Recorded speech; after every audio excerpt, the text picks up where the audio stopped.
Good morning साथियों, chemistry की class में आप सभी का स्वागत है। इसके साथ साथ में बहुराज विजिबल स्टडी पॉइंट जो कि यूट्यूब पे चैनल बना हुआ है उसमें भी आप सभी का स्वागत है।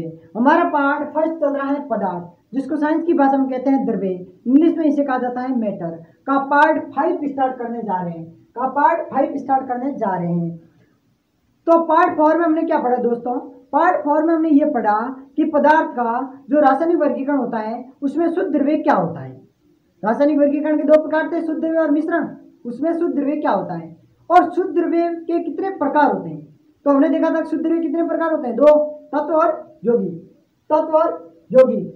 आज हम इनके बारे में संपूर्ण जानकारी प्राप्त करेंगे कि वास्तविक तौर पे तत्व और यौगिक होते क्या हैं। चलो स्टार्ट करते हैं। तत्व को इंग्लिश में कहते हैं एलिमेंट्स। पहला प्रकार है किसका? शुद्ध द्रव्य का पहला प्रकार है तत्व। तो तत्व को इंग्लिश में कहते हैं एलिमेंट्स। ये क्या होता है? तो सुनो, परिभाषा सुनो। वह पदार्थ जिनमें एक ही प्रकार के अवयवी कण परमाणु पाए जाते हैं क्या कहलाते हैं? तत्व कहलाते हैं। ये परिभाषा कैसे समझ में आई? एक ही प्रकार के परमाणु क्या होता है? किसी भी पदार्थ का सबसे छोटा कण क्या होता है? परमाणु। जब सारे परमाणु एक जैसे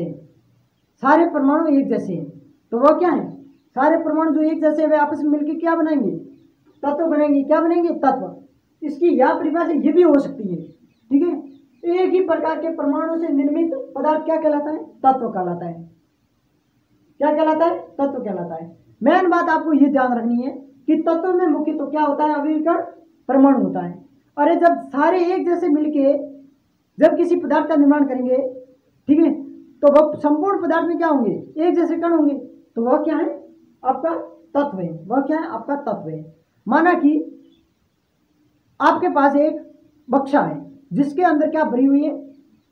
सेब भरी हुई है। जिसके अंदर क्या भरी हुई है? सेब। तो आप क्या कहोगे कि ये तो किसका बॉक्स है? सेब का बॉक्स है।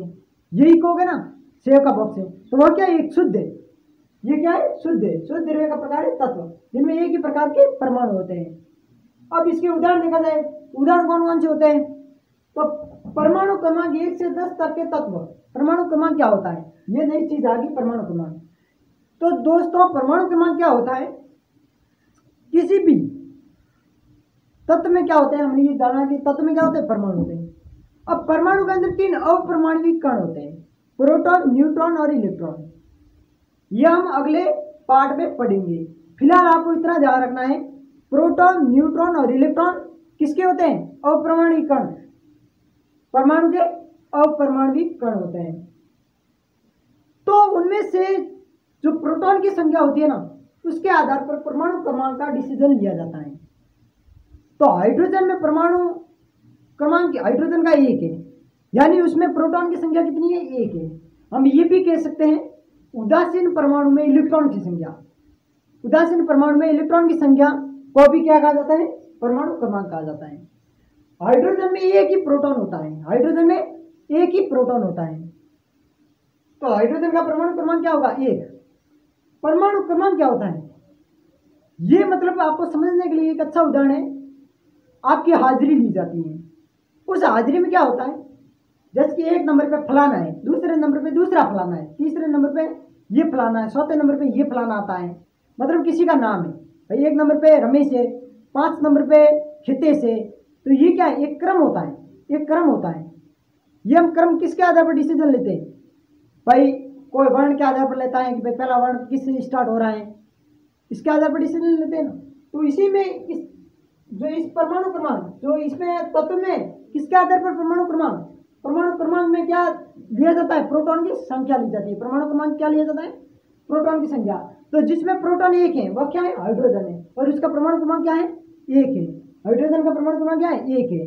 हाइड्रोजन को H से लिखा जाता है। इसी प्रकार दूसरा उदाहरण है हीलियम।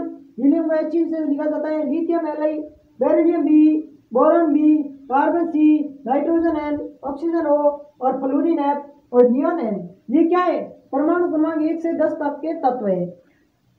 सामान्यतः 1 से 30 तक के तत्व आपको याद होने बहुत जरूरी है, लेकिन आपको याद नहीं है तो कम से कम ये याद करने बहुत जरूरी है। 1 से 10 तक के तत्व: hydrogen, helium, lithium, beryllium, boron, carbon, nitrogen, oxygen और फ्लोरीन, नियॉन। ये क्या है? एक परमाणु क्रमांक 1 से लगा के परमाणु क्रमांक 10 तक के तत्व हैं। ये तत्व किस प्रकार के हैं? जिस प्रकार के आपके सोना और चांदी ये क्या है, ये भी एक प्रकार के तत्व हैं, उसी प्रकार की ये भी क्या है, तत्व है। अब तत्व के बारे में तो हमने पढ़ लिया। अब आप आ रहे हो यौगिक के बारे में जानेंगे कि यौगिक क्या होता है। तो हम जा रहे हैं यौगिक के टॉपिक पर। यौगिक क्या होता है, इसको इंग्लिश में कहा जाता है कंपाउंड्स। इसको इंग्लिश में क्या कहा जाता है, कंपाउंड्स। तो वे पदार्थ जिनमें एक ही प्रकार के अणु पाए जाते हैं क्या कहलाते हैं, यौगिक। पार्ट 4 में मैंने ये बताया था कि यौगिक में अणु पाए जाते हैं और तत्व में जो संघटक कण, जिसे हमने क्या बोला था, संघटक कण। संघटक कण को ही अवयवी कण कहा जाता है। संघटक कण को क्या कहा जाता है, अवयवी कण। तो इसमें जो तत्व में अवयवी कण या संघटक कण क्या होते हैं, परमाणु। यौगिक में संघटक कण क्या होते हैं, संघटक कण क्या होते हैं, अणु होते हैं। तो वे पदार्थ जिनमें एक ही प्रकार के अणु पाए जाते हैं क्या कहलाते हैं, यौगिक। अब ये अणु क्या होता है, आपको पता है कि परमाणु से क्या बनते हैं, तत्व बनता है। जब दो या दो से अधिक प्रकार के परमाणु, अलग अलग प्रकार के परमाणु मिलकर किसका निर्माण करते हैं, अणु का निर्माण करते हैं। इसमें क्या होती है, रासायनिक संयोजन होता है, निश्चित अनुपात होता है, निश्चित अनुपात होता है। और बहुत सारे अणु मिलकर क्या बनाते हैं, बहुत सारे अणु मिलकर क्या बनाते हैं, यौगिक बनाते हैं। अब यौगिक की दूसरी परिभाषा क्या है, दो या दो से अधिक तत्वों के निश्चित अनुपात में रासायनिक संयोजन द्वारा निर्मित पदार्थ यौगिक कहलाता है। अब इसमें क्या होता है, दो या दो से अधिक तत्वों को मिलाया जाता है। तत्व किससे बनता है, बहुत सारे परमाणु से बनता है। जब बहुत सारे परमाणु अलग अलग तत्वों के आपस में मिलाएंगे तो क्या बनेगा, यौगिक बनेगा। लेकिन किस अनुपात में आपको मिलाना पड़ेगा, निश्चित अनुपात होना चाहिए।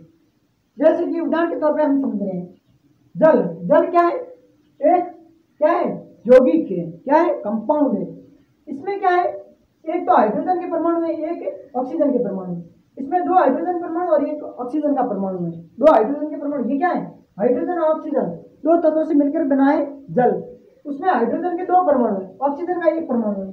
जब आप हाइड्रोजन के दो परमाणु और ऑक्सीजन का एक परमाणु का अनुपात लोगे तो आपको क्या प्राप्त होगा, जल एक यौगिक है। जल क्या है, एक यौगिक है, वह आपको प्राप्त होगा। उसी प्रकार कार्बन डाइऑक्साइड, कार्बन डाइऑक्साइड जिसका रासायनिक सूत्र क्या होता है, CO2। रासायनिक सूत्र क्या होता है, CO2। अरे जिसका अणु सूत्र क्या होता है, CO2। इसमें क्या होता है, कार्बन की संख्या कितनी है, 1 है, ऑक्सीजन की संख्या कितनी है, 2 है। तो ये कार्बन और ऑक्सीजन से मिलकर बना हुआ होता है। कार्बन डाइऑक्साइड किससे मिलकर बना हुआ होता है, कार्बन डाइऑक्साइड कार्बन और ऑक्सीजन से मिलकर बना हुआ होता है। इसी प्रकार हम पार्ट 6 में पढ़ेंगे कि पदार्थ का जो रासायनिक वर्गीकरण है उसमें मिश्रण क्या होता है और मिश्रण के दोनों प्रकारों के बारे में पढ़ेंगे पार्ट 6 में। धन्यवाद।